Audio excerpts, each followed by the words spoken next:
Ce pays, c'est un pays prophétique. Le Congo, c'est un pays prophétique. Et le président ici, il ne mourra pas entre les mains des ennemis. Même chez les poisons, il ne mourra pas. Même si toi tu me suis, toi aussi, tu es David et ta famille. Tu ne mourras pas.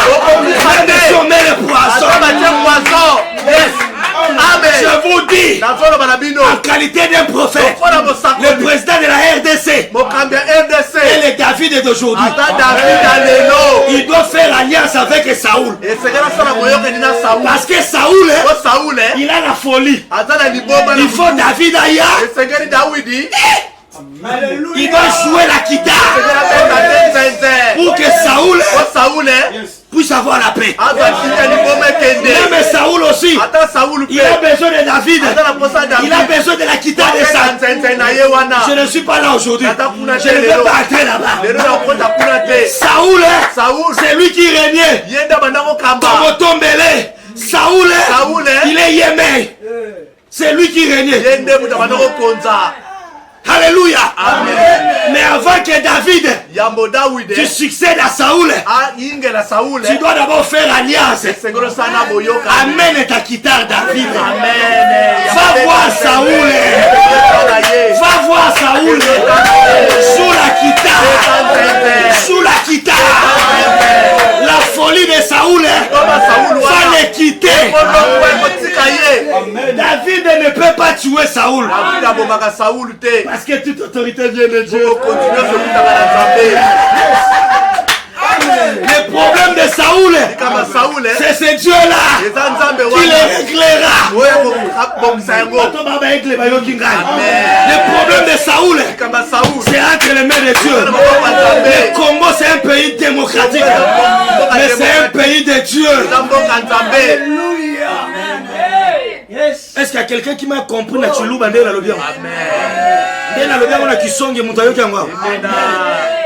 La RDC traverse ce moment où David doit remplacer. Pouvoir est la facilité. Saoul cherchera à tuer David. Ça ne réussira pas. Même si qu'il va climatiser. Même si que ça ne réussira pas. Parce que David, son pouvoir vient de Dieu. Et le président ici me l'a montré. Il m'a montré que son pouvoir venait de Dieu. Quand il a reçu ce pouvoir, il est allé au stade. Il est allé dédier le pays entre les mains de Dieu. Quand je vis ça, mon président, toi, ton pouvoir vient de Dieu. Il est allé dire à Dieu, tu nous as donné le pays. Pardonne Saoul. Pardonne Mobutu. Pardonne tous les Saoul. Pardonne moi-même. Au stade là-bas, il a dit, je demande pardon à mon nom. Pardonne tous les Saoul. J'ai regardé ça à la retraite. J'ai dit, toi là, tu es un roi de Dieu. C'est là où j'ai compris. Avant qu'il devienne président, il est un père spirituel. Makambasali, tout le monde va présidenter. Avant qu'on m'a consacré par pasteur, il y a des images, Foukami, Sambeli Ponaye. Ce sont des signes forts, pasteur, qui montrent que cet homme vient de Dieu. Moi, je ne suis pas de l'IDPS. Je suis apolitique, je ne fais pas la politique. Mais je suis un prophète. Quand je regarde les signes du temps, ce président, c'est un David. Et Goliath va tomber. Et Saoul vient de quitter déjà. Saoul a laissé déjà la chaise.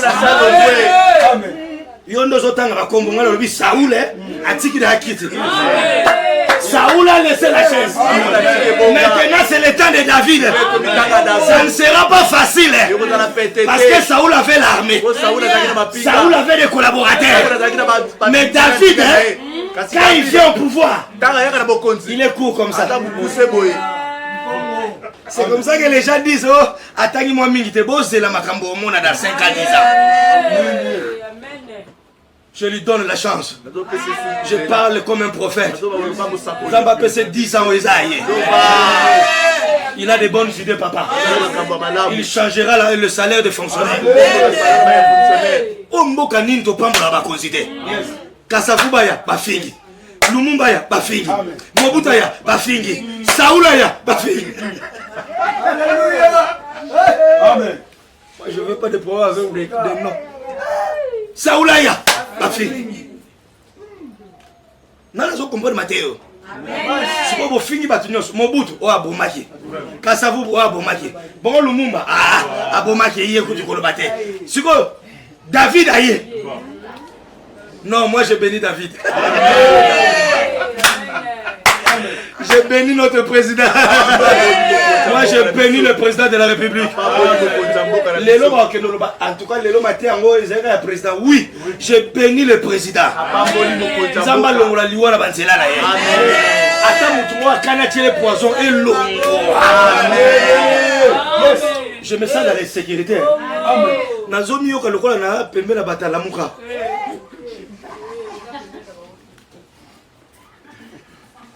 Bah même mon azoka batala muka. Je lève ma main droite au ciel. Je bénis le président de la RDC. Aza président Bakassa, il est président de la RDC. Pour y baki auti na nzambe mukola zui pouvoir aleki na teva bando gangi la batuno so Kasai abina za président ya bino kate na président Congo. Il nous a donné déjà Yaya Mokonzi soka lobby et ça la signature après c'est bino de vision na ye. Suivez ce que sa femme a dit à la radio Okapi na Top Congo. Ça dit c'est un homme calme. Il regarde. C'est un observateur. Mais sur la suite des situations à Simaté. Oh Fachi Béton, oh Kumisendeni. Vous allez voir ça. Même Béton, Bacha Amona Mukolomote. Mukolomo Kulango. Il faut que vous soyez battu belé. Et puis il faut que Béton, que tu faut que l'on 21 jours et Kaoga. Bilomboko Boulé ici. Béton. Bon, tu que l'on 21 jours. Béton. Nabiki Matteo batu nyoso la muka basiliki béton. Non mon ba béni nyoso ba mère makasi ya basiliki béton. Papa béton atika la combien de jours? 21 jours pour kauka. Bolumbo matabote bo simba mote. 21 jours fait kauka bien. Mais comment on ne peut pas laisser 5 ans ce président? Oni bokotika 5 ans te pas mukambia kabambo. Ngaku natika les 2 mandats. Alors Goliath, si on les tue, qu'est-ce qu'on va faire? La première des choses, on a dit à David, le roi lui donnera sa fille en mariage. Papa, il a battu mon sous pour Bala. Il faut Goliath la couffe. Amen. C'est ton amen qui m'inquiète. Le roi lui donnera sa fille. Sa fille deviendra et sa famille sera affranchie, délivrée. Mon toit, Koko et sa Goliath. Famille ne peut délivrer. Amen. Jonathan, Kolandate qui ndoka famille tout ça yo ko isaka Goliath. Amen. Maman, so Goliath to abundisa kwa kwei. Délivrance sa famille moi. Amen. Na suka omona question ya tant Goliath akufi, roi Tuni. De qui est-il fils? Azamwana nani? Quand tu tues Goliath, ta famille sera renommée. Le nom de ta famille sera renommé. Pour na oba la faut Goliath sani. Pour ofungwa mozo la richesse faut Goliath sani. Est-ce que vous comprenez ça? Babi roi a kokango la famille na e. C'est que famille ne peut kango la ma. Il faut là. Goliath dans chaque famille, il y a un David, il y a aussi un Goliath. C'est ton amen qui me dérange. Amen. Et je dis, c'est toi le David de ta famille. Tu dois t'élever pour que Goliath te tombe. Yes. Amen. Amen. Pongi moko. Amen. Boko tsakeli sous place wala te. Malasima bo tu na porte à entrer kona. Qui a dit amen? Amen. Oui, tant Goliath a couffé. Roi Touni, Azamou en nani. On ne te connaît pas parce que Goliath est encore vivant. Il tombe. Maman Moïse, au moment où tu es Moutouana, tu sais bien na koué. Bah tu na nzambe na ewapi. Tata molimo na nani. Famille na ba. Les lois vont occuper famille na parce que Goliath est encore là. Amen. J'annonce à tous ces gens-là qui nous intimident. C'est jour où vous allez tomber. Amen. On viendra chercher prophète Anazaya Wat. Amen. J'annonce ça. On va chercher prophète José. Amen. On te cherchera toi aussi. Que ton Goliath est tombé. C'est celui qui tue Goliath qui prendra les relèves et il va régner. Je reprends. C'est celui qui tue Goliath. Ce n'est pas en vain de croire au Seigneur Jésus, tu seras sauvé toi et ta famille. Le problème est que sur la famille bandimate. Après famille na yo na nzela na yo baka. Amen. C'est celui qui tue Goliath. C'est celui qui va affranchir sa famille.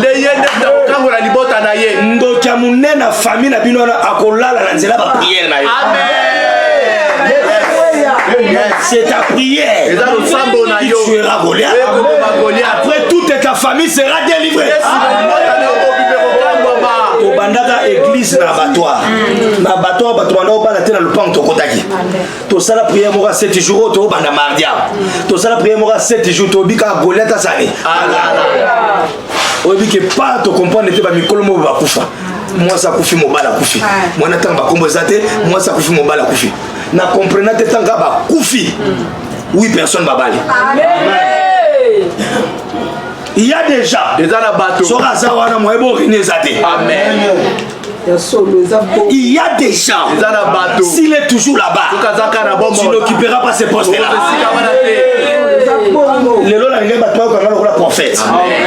Il y a des gens. Il faut nous sortir. Amen. Bamsou va sauter la prison. Yes. Bamsou va sauter la maladie. Bamsou va sauter à Belika 3 jours à Kéi. Tokolela ye. Menzamba sautissé pour yo faut régner. Amen. Tu es David, tu as déjà l'huile à toi. L'huile est en train de toka. Mais ta place, hein, il y a quelqu'un qui est là-bas. Il faut que Goliath accouille. Amen.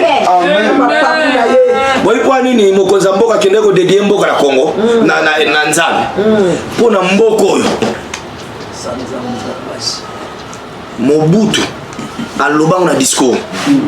Alors même s'il faut faire les pactes avec Lucifer, les diables, je les ferai. En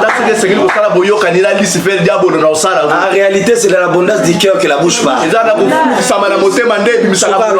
C'est que ça, c'est les pactes. Et puis Mboka Zahir, et où tu as la démo Zaki dans le fleuve, comme les Zaki Zahina. Nous avons il y a un moment où on a dit Nzambe. Sous sa visionnaire président, et c'est là qui a dédié Mboka. Prophète, a saleli ma commis. Maman, nani mokonza mboko azanza. Amen. Yes. Tala batala l'amour est belé. Amen. Prochainement ce bonjour quand ça va toi abotu là. Il y a l'amour ça. Tala batala l'amour de balali. Alléluia. Amen. Ce pays a été dédié au diable. Kambama et kaboma et kambama qui n'a pas sabino sin. Bota la mutu soit ça non politicien té. Soit ça non bien. Azuna ba poste té. Amte malam na ba. Soit comme premier ministre. Soit à bosser na bino. Soit comme un gouverneur. Tozaka na moko awa na banda olinge mingi vie na banda olingo mi azaki na masina awa nani na koma mutu ya majorité na comprendre te vie mo azaki na masina hein aza mutetela vie mo bo bazena ba problème na vie wana pe mutetela ba wala ba tetela vie mo azalaka oh batune ba banda ya tina église oh moni vie soka komi mokonzi bo zala bien. Eh, Taka komi. A combien de députés? Et l'aura de Bosso à Salaki à Malam, à Longana, à changer là. Est-ce que ça bango? Et ça bangote? Et ça va démon moko va dédier mboka. Au moins un mbongo nyos ba oswa. Ba obala 4e femme, 5e femme, mbongo ba pesa ba ndoma. Mutazo kanga zalia. Qui a dit amen? Amen. C'est pourquoi quand le président est venu, il est allé dédier les pays. C'est celui qui tue Goliath. Je n'ai pas peur du diable. N'ayez pas peur du diable. Le diable a peur de celui qui a peur de lui. Si Satan a famille, il aura peur de toi. Qui a dit amen? Si Goliath est tort, c'est toi qui vas régner. La Bible parle de la guerre qui existait entre les Philistins et les Israélites. Je dis à quelqu'un, la vie aussi c'est un combat. Tu ne dis pas même pourquoi. Ne lâche pas. Si tu ne veux pas marier, ne lâche pas. Ne lâche pas. Demain ça sera ton tour. Si tu n'es pas encore élevé, n'abandonne pas. Bato bazo bundisa wana na famille mama kotika te. Bango ba bundisa na bandoto yo yaka a motela na. C'est ton amen qui me dit. La vie c'est un combat. C'était entre Israël et les Philistins. Il y avait un valet qui les séparait. Entre ton miracle et là où tu es, il y aura toujours un valet qui va vous séparer. C'est pourquoi Psaume 23 dit: l'Éternel est mon berger, je ne manquerai de rien. Tu oublies ma tête, c'est David. Ma coupe déborde. Tu dresses une table en face de moi et mes adversaires. Bakosimba kayo jamais. Bakoliaka bana na jamais. Bakoloka kayo jamais. Entre toi et tes ennemis, il y a une mur de séparation.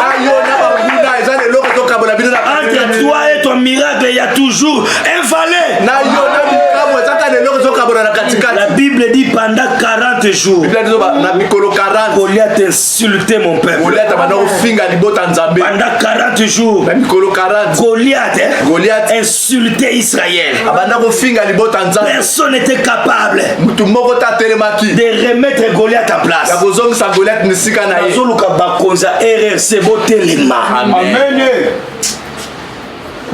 Normalement, l'air mon n'a pas mon sango.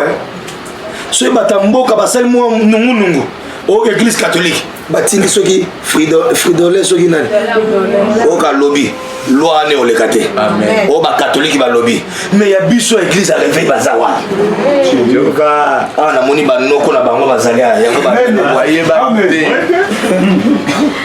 papa il y a fridolé nzamba pamolo fridolé amen Nzamba pamolaye. Amen. Ce que balinga l'examen au moins à cop. L'église catholique. L'église catholique. Même pour le cas de déconfinement. Amen. Dans l'année d'information, je vis l'église catholique est allée. Na moi l'église catholique de Batmakenda qui. Oh ya biso RRC. Jésus.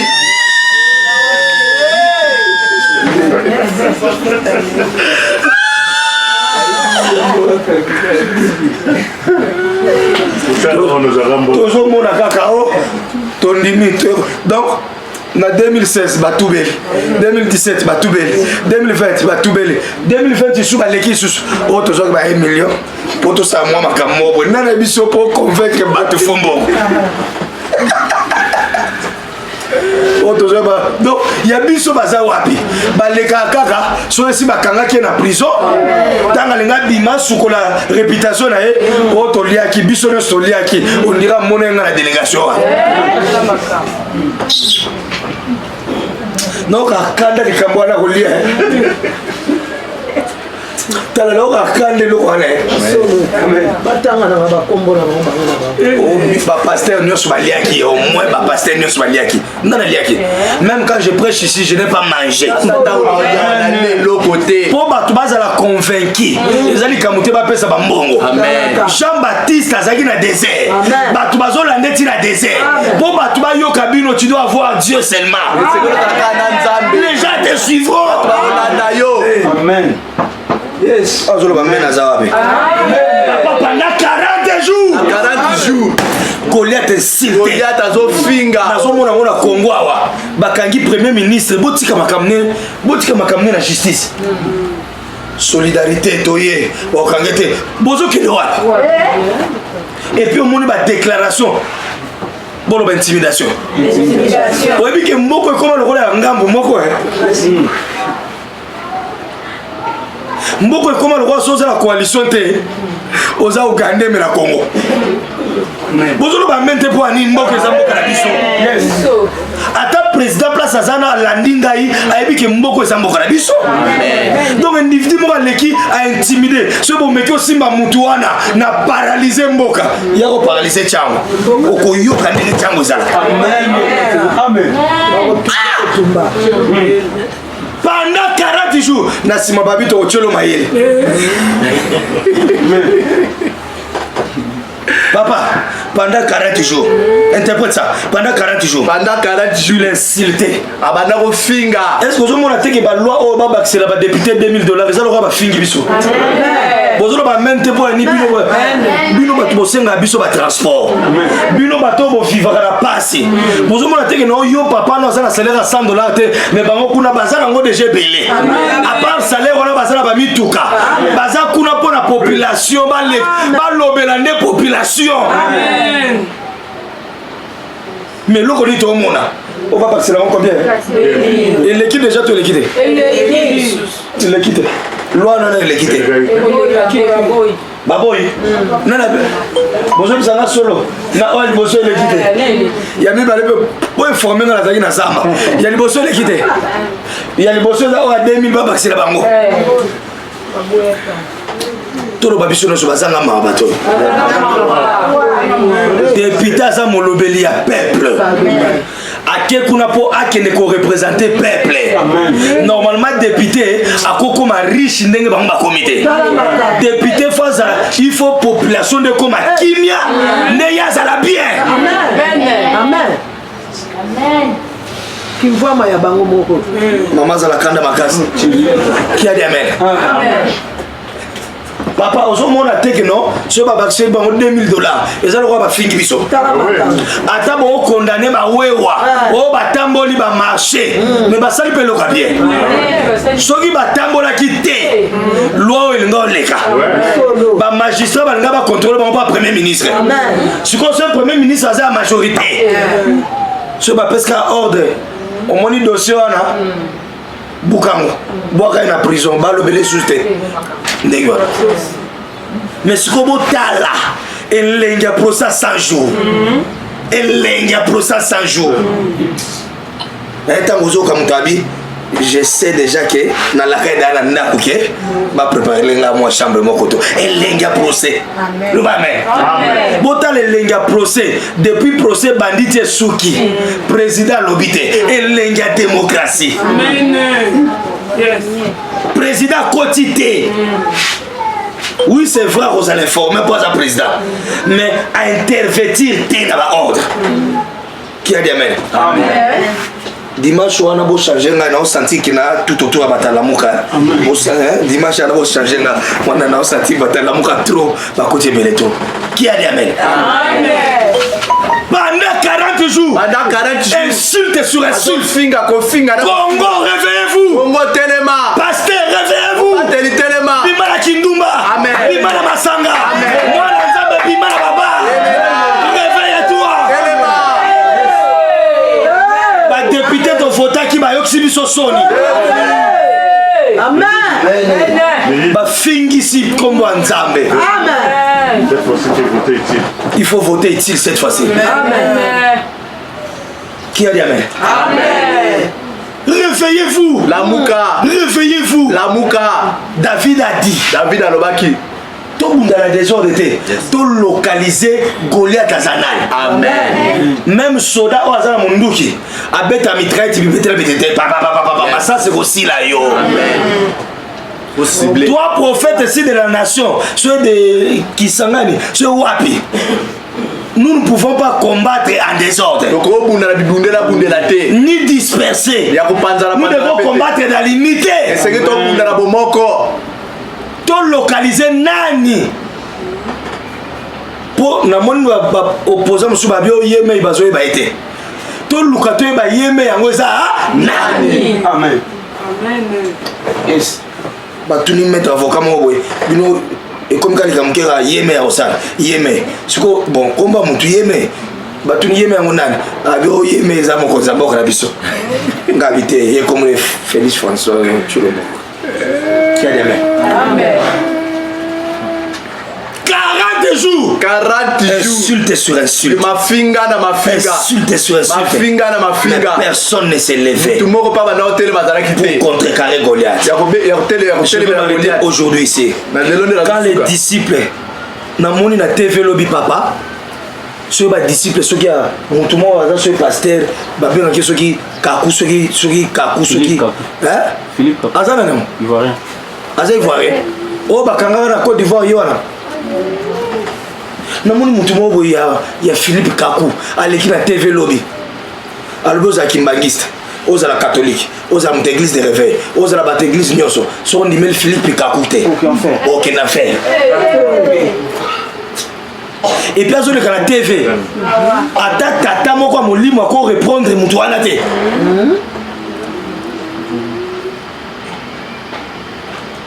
Vous savez, ça c'est insulter le nom de l'Éternel. Et puis, et l'autre swinga makasi na côté bino mateyo yo, azu Bible là, hier apôtre na ye. Ba ye pena livre à Philippe Kaku.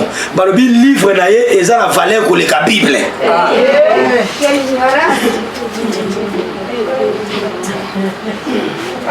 Est-ce que Benoît Zomo n'a pas fini comme Banzambe la maison?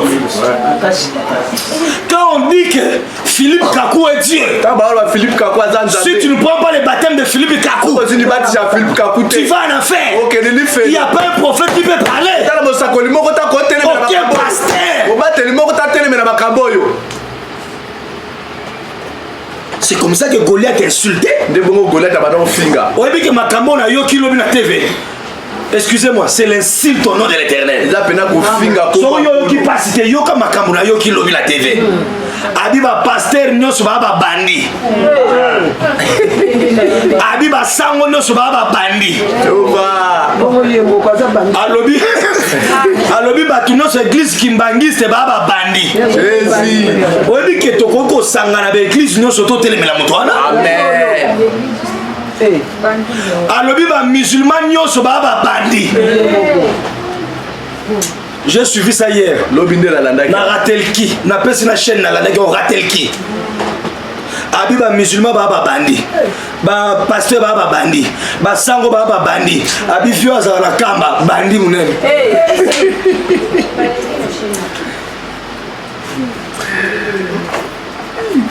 Pendant que Batouandengana Bazoya, ils annulent la Bible. Bazoboya Bible. Il y a un livre na bango Philippe Kaku.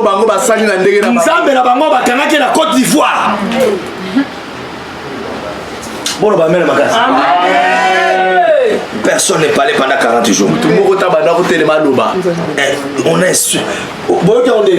Dans le but, on est Nabino Batu Hollanda. Et Salima B. Balobi Sorozo, baptême na combat Jésus aucune affaire. Soro Balobi Koutu Balobio, Sorozo pesa va passer ba dim. Wana nda faire à munene. Alors ça sera le bibo Batu ko pesa. Les gens vont donner toujours. Batu ko pesa kaka. Est-ce que la nature ne doit pas vous enseigner? Ok, les séquelles à la lokola ndakisa.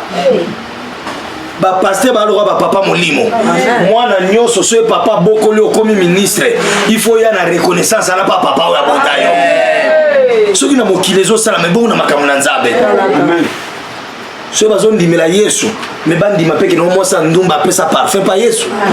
C'est la vérité. Amen. Yesu a tellement l'église a bina batunyo sur ba pesi ba offrande. Muta pesi ko le ka moi sur des pièces azate. C'est que Yesu ba ndo so pe ba offrande. Amen. Amen. Est-ce que muta yo kanga sali? Est-ce qu'il n'y a pas de pères, de prophètes, des archibishops qui peuvent répondre à ces... Et là, papa, tu es archibishop, il y a Kakusori Philippe, c'est un antichrist. C'est un païen. C'est lui qui rend l'affaire. Les mots apôtre viennent de la Bible. Amen. C'est un apôtre de Satan. Vous sentez que matin, je suis très fâché hier, j'étais très fâché.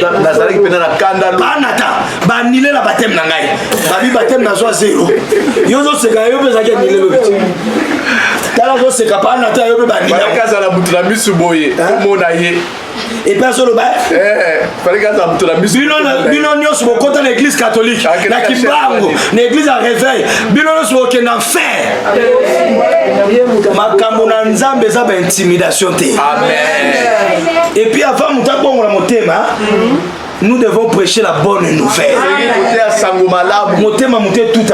Et puis aujourd'hui, il y a une intimidation sans déontologie. Et que ça, il y a une chaîne à TV. Les musulmans aussi, 40 jours. 40 jours. C'est quand 40 jours coquille, c'est là où David s'est levé. Le 40e jour. David s'est levé. David a télémi. Amen. Dans la vie de chaque enfant de Dieu, ils ont toujours les bandes, les appels à Soukama. Amen. Aujourd'hui, j'annonce le 40e jour. Toi, David qui me suis, lève-toi. Dans la vie d'une personne, il y a un jour où ça sera le 40e jour. Papa a fini les premiers, les 2, les 10, les 20, les 23. Amen. Dans comme la 40e jour, David a télémé. Je suis très fâché parce que tu n'es pas marié. Parce que ta vie ne avance pas. Parce que tout ne marche pas.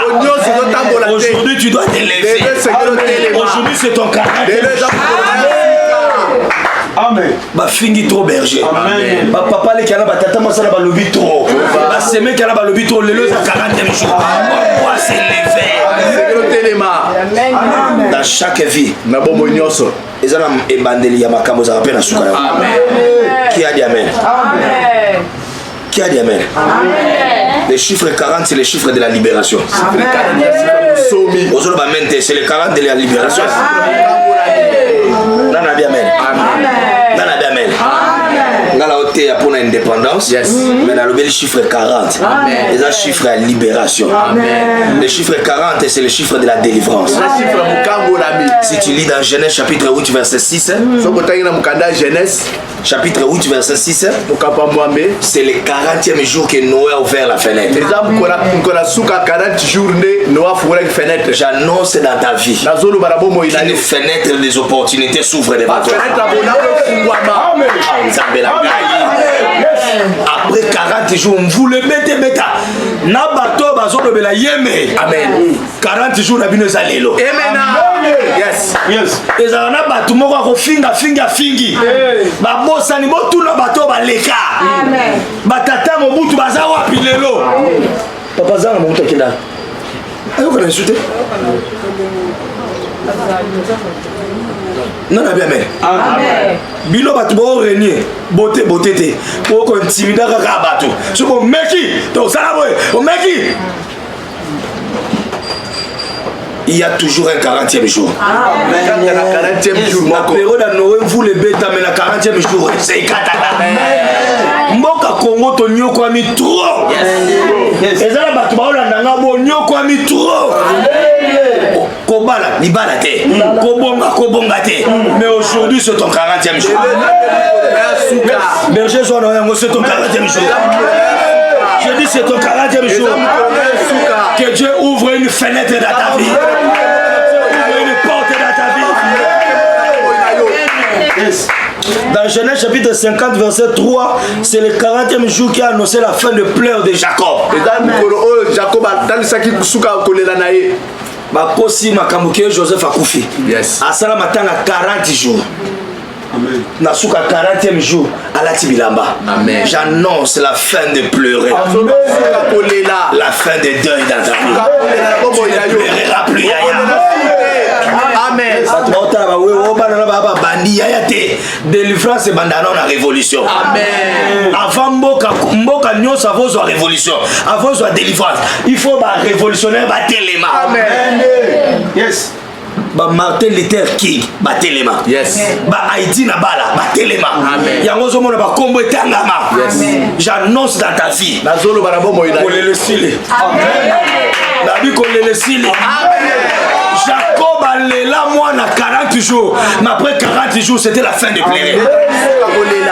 Tu dis amen que ça soit la fin de deuil. Amen. Yes. C'est après 40 jours à la montagne, Moïse est sorti avec la révélation. Si ma 40 jours de Moïse a bimaki ne moniseli. Tonyo kwami trop na yona na tonyo kwami trop. Amen. Amen.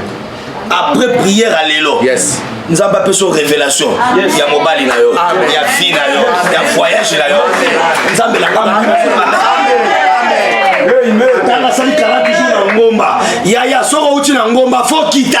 Amen. Bima la révélation. Yes. Yes. Matthieu n'a pas été révélation. Amen.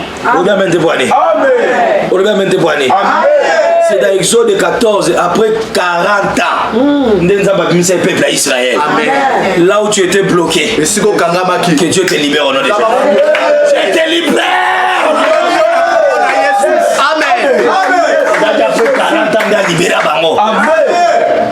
Na ba magie à famille na bino, je te libère. Na kindo ta famille à papa, je te libère. Na kindo ta famille à maman, je te libère. Bongo. Sois libéré de ces célibats. Sois libéré de ces chômages. Au nom de Jésus. Amen. Amen.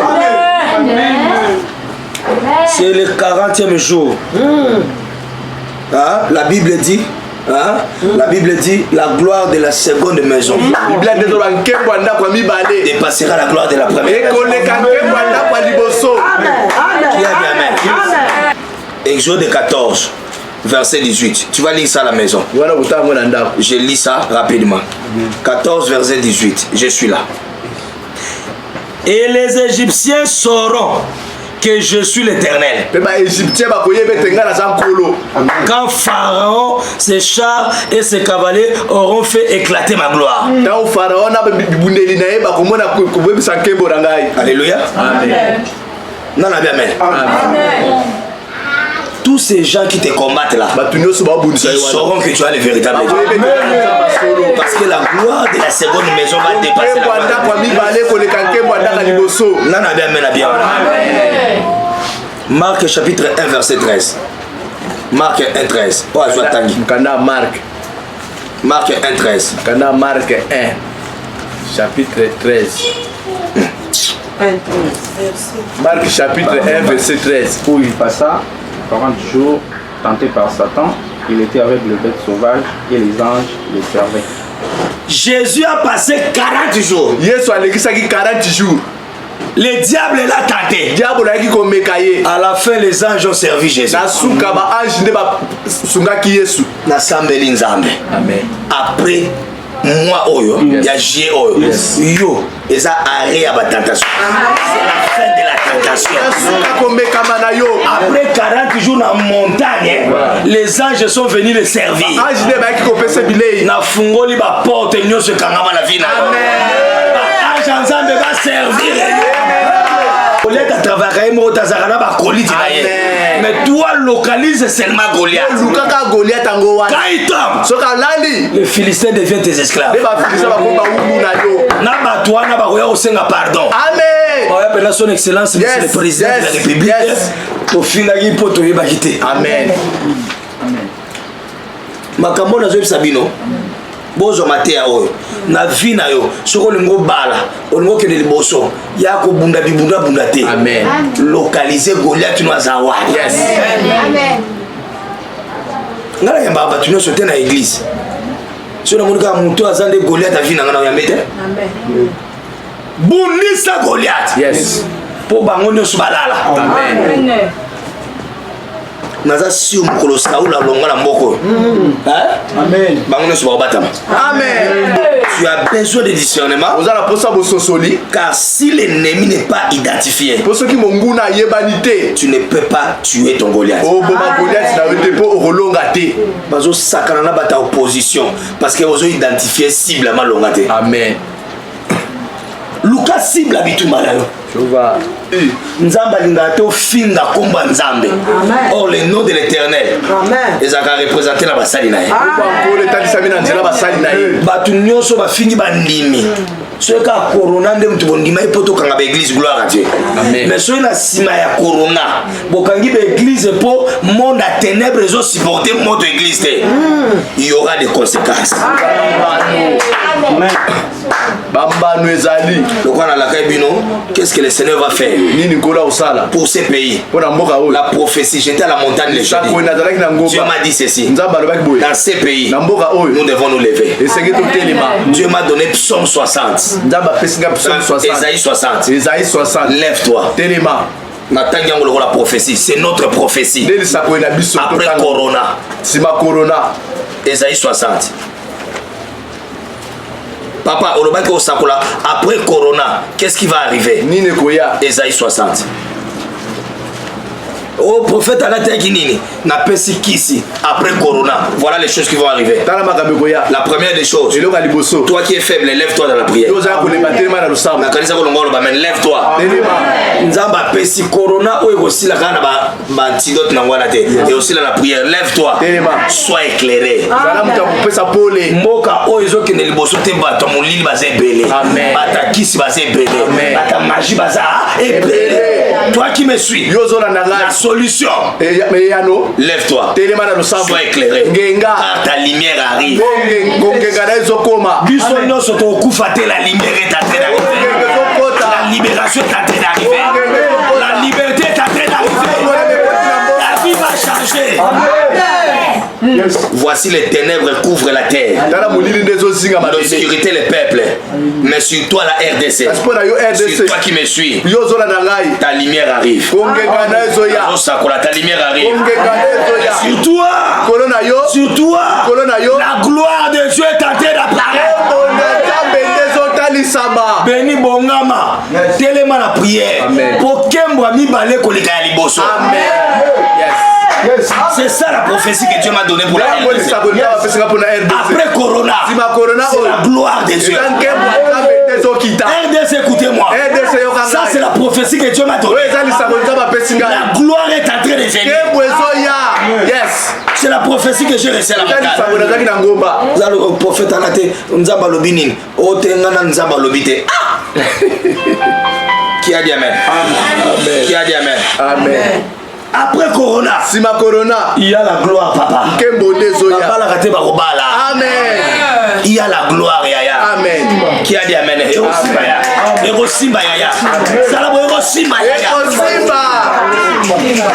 Vous allez me demander pourquoi? Parce que Goliath va tomber aujourd'hui. Des nations vont marcher à ta lumière. RDC, écoutez-moi. La lumière à RDC. L'Afrique, nous avons relevé l'Afrique. Amen. Les nations vont marcher à la lumière de l'Afrique, à la lumière de la RDC. Yos Africains, Dieu va te bénir. Soyez bénis au nom de Jésus. Des nations vont marcher à ta lumière, des rois à ta clarté. Porte les yeux tout autour de toi et regarde tous. Ils s'ensemble, ils viennent vers toi. Communauté Union européenne te bayaki, bakipena babukavu wana. Eza profession nzamba ebisinga. Adi sa RDC, adi tout autour na bino, bamboko eza pembe na bino, ba nation bakoya pa na bino. Amen. Monto asali moi ba recherche, aluka moi kisi aza congolais. Amen. Nzamba ebisinga prophétie à Ésaïe 60. Bobo Santé n'a pas ça Joël 2:28. Mais l'élo, na prière à Jésus, na sambele, nous avons vu ma nation nyonso, bah oui, pas de besoin. Amen. Qui a dit amen? Amen. Tu tressailleras de la joie. C'est là, c'est là, c'est là. Dieu a vu ta souffrance. Tu tressailleras de la joie. Je parle à quelqu'un, tu vas te réjouir encore. Tes fils arrivent de loin. Tes filles portent, ils sont portés dans les bras. Prenez la prophétie qui est une non, tu tressailleras de la joie, tu te réjouiras, ton cœur bondira. Quand les richesses de la mer se tourneront vers toi, quand les trésors des nations viendront à toi, tu seras couvert d'une foule de chameaux, des dromadaires, des effrats. Ils viendront tous de Séba, ils porteront de l'or, de l'encens, ils plieront des louanges. Les troupeaux de Kédagé sautent. Qui sont ceux-là qui voient, qui volent comme des nuées, comme des colombes vers ta colombe? Car, dans un verset, Nathan verset 10, les fils de l'étranger rebâtiront tes murs et les rois seront tes serviteurs. Car j'étais frappé dans ma colère. Corona, c'est la colère et les frappes de Dieu. Yes. J'étais frappé par la colère, mais dans ma miséricorde j'ai pitié de toi. Parce que la grâce de Dieu sur ta vie, tes portes seront toujours ouvertes, ne seront jamais fermées, ni les jours ni la nuit.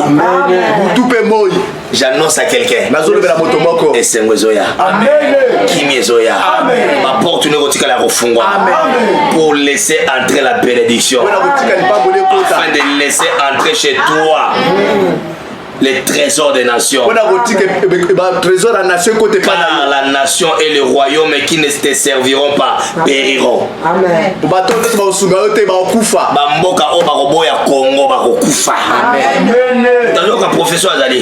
Car les nations qui ne te serviront pas périront. L'église est refungwama. Kemwe kozonga. Adoration kozonga. Esengwe kozonga. Libale kozonga. Libala ane kozonga restauré.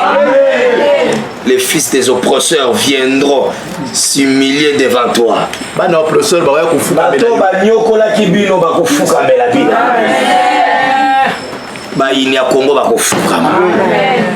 Tiens-toi debout.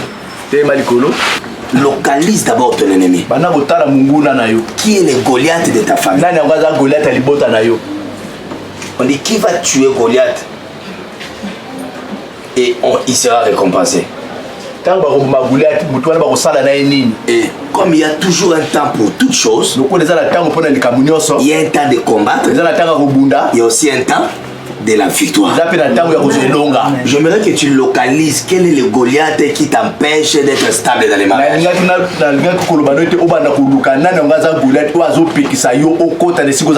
Même Jésus a combattu aussi. Après il a dit tout est accompli.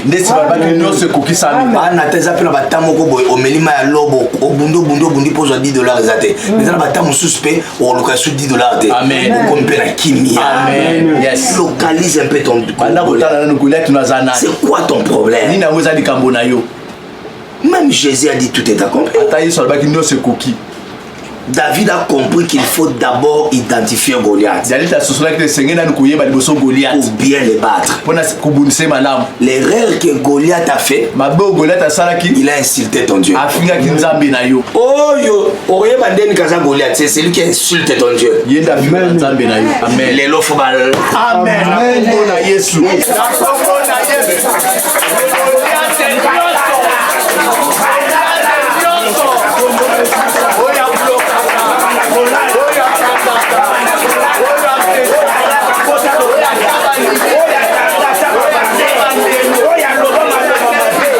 Oya Toi, Goliath de célibat. Yo Goliath à célibat. Libère le corps. Tika banzoto. Toi, Goliath de malédiction. Yo Goliath à bilakeli mabe. Aujourd'hui, Lelo. c'est ton 40e jour.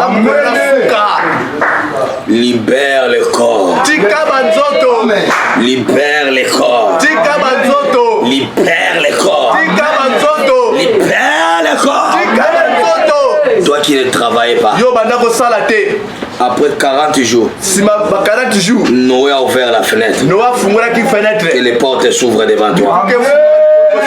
Après 40 jours, Sima 40 jours. Moïse a reçu la révélation. Moïse n'a pas moniseli. Reçoit la révélation. Yaba moniseli.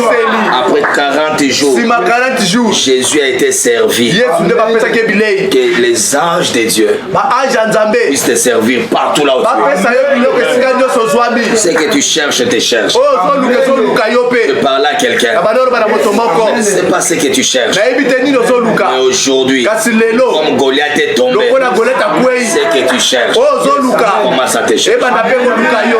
Amen. Pour David, on a chanté. Pona David bayembaki Pour banzembo. toi, on va acclamer. Pona yo bakopetolo maboko. Les gens vont t'acclamer. Batu bakopetolo Les maboko. gens vont Batu t'acclamer. bakopetolo maboko. Reçois ta libération. Yamba bokango na bina yo. On dirait que tu fêter fête indépendance.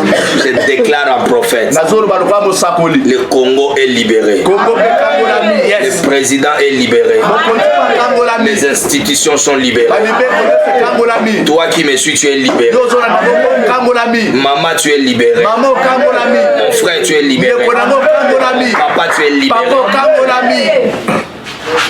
Tu vas observer 7 jours. Okotala mikolo sambo. Mais on va jeûner 4 jours. Kasi tokokila mikolo mine. Mais toi, tu observeras 7 jours après 4 jours. Yo kotala mikolo sambo sima kokila. Tu verras ce Goliath là tomber. Okomona Goliath ya kokwe. Avant que cette année se clôture, Yambo vule sila. les têtes vont tomber. Vous allez voir ça. Les têtes vont tomber. Comment ça de Dieu, les têtes vont tomber. Dans ta famille, les gens négligent ta manière de prier. Les têtes vont tomber. Et la victoire est dans ton camp. Au nom de Jésus, je te bénis. Tu as déjà l'huile de Dieu sur ta tête. Ce qui te reste, c'est de régner. Or, comme Goliath est tombé, tu vas régner. Moi, appelle-moi seulement pour m'envoyer la team, pour m'envoyer les prémices, pour m'envoyer l'action de grâce. Parce que Goliath est déjà tombé. Seigneur, nous te disons merci. De grandes choses que tu as fait. Au nom de Jésus, nous avons ainsi prié. Amen. Amen. Asseyez-vous. Merci que le Seigneur vous bénisse. À partir de mardi, à 0h, vous qui êtes en Angola, en Afrique du Sud, partout en Afrique australe, Afrique de l'Ouest, en Amérique, en Océanie, en Europe, nous sommes en jeûne. Mardi, mercredi, jeudi, vendredi, samedi. On va clôturer les dimanches. Donc normalement, jeûne est la journée à mercredi. Amen. Mais le coup là mon collègue bandana 0h. Yes. Toujours bandana 0h il y a mardi. Donc on les a déjà mercredi. Yes. Donc ce temps à 4 jours tout ça la pose les kamba chiffre 4. Faut Goliath à quoi. Ésaïe 60 c'est la prophétie après Corona. Après tout ce que nous avons fait, Dieu m'a dit Ésaïe 60 c'est pour nous. Bah on va à Kinshasa awa. Venez au bureau le dimanche avec ton offrande de chiffre 4. Yaka na bureau na dimanche na libonzana chiffre 4. To ressemble à Ésaïe, prophétie ça na Ésaïe combien? 60 né prophétie à Congo. Ésaïe 60 né prophétie na yo. Yes. Psaume 54, na psaume 35, yango ne ba psaume to ça na prière. Yes. Nous allons prier comme ceci. To sambela balolengo boy. À 12h. Na 12h. Puisque nous sommes aux sambeli. Yes. Nous avons gagné. Amen. Les gens va sambela de 12h ti net va berger. 12h ti au fond la jeune. Donc de 12h, donc tu as 12h30, ti na 14h30 prière pour fond la jeune. Amen. Nous avons gagné. Amen. To bando sambela la banda kuna biso. 18h à 19h, prière. 22h30 à 0h, prière. Sur l'exisio. Sur l'exisio, tu as un problème. De 18h à 19h. 18h, 19h. Tu as prière. Vous avez le sambo. 22h30 à 0h. 22h, 0h. Prière. Le sambo. Et 12h30 12h30 à 14h juste. Na 14h juste. Tu as aussi prière. Le sambo. Le jeudi, on sera à la montagne. Et le jeudi, on sera à la montagne. Nous avons pris les autorisations. On a pris les autorisations. On a les autorisations qui sont là. Même un nombre à bateau. On a pris les autorisations. On a payé. Il y en a là-bas. On sera là les jeudis. On sera là les jeudis. La montagne habituelle. Donc, si tu n'as pas l'information, demande, prends le numéro, demande et le Seigneur ne manquera pas de vous bénir. Amen. Que le Seigneur vous bénisse. On se voit déjà le mardi. Na bande quoi Facebook, yes. Na ba WhatsApp, yes. Ba image na biso no sangomba, bo s'abonner na YouTube. Bon, on a chaîne na biso, ya YouTube. Déjà ba image en ngomba, et ça déjà na chaîne YouTube. Et ça déjà na YouTube qui ne bota lango. Na ba image personnelle le angai, et ça déjà na katia YouTube. Donc kende ka na chaîne na biso beta Meda TV, tu auras toutes les images et toutes nos activités là-bas. Nous vous bénissons. Que le Seigneur vous bénisse. On se voit les dimanches et les jeudis à la montagne.